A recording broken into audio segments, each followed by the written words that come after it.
Well, it is now official. Just a short time ago, the Food and Drug Administration issued emergency use authorization for the Moderna vaccine. In trials, it was 94% effective, and it can be stored at normal freezer temperature, which is key because that's not true of the Pfizer vaccine, which needs to be kept ultra cold. Nearly 6 million Moderna doses have already been earmarked to be shipped across the country, and people should start receiving that vaccine as early as next week.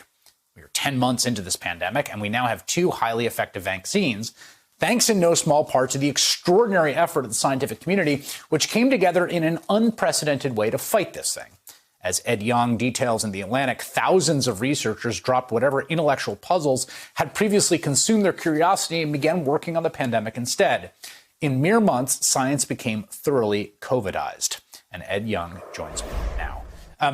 I love this piece, Ed, and part of what it did was just, it gave expression to just what a remarkable feat this has been. And it has been such a bleak year in so many ways. Mm-hmm. And there's been so much failure all around us. I mean, just complete failure all around us in the policy response. And, you know, today we had another 2,800 people die, 230,000 cases. This one area of success, how did it happen? It happened through a huge amount of work, not just this year, but long before in 2020.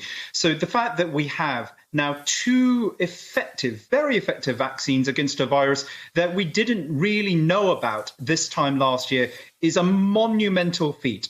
It occurred because the US and a lot of other countries had invested specifically in technologies that would allow us to make vaccines more quickly. And those technologies proved their worth with both the Pfizer and Moderna vaccines. And they herald in this age when hopefully when new pathogens arise, we should be able to create vaccines against them much more quickly.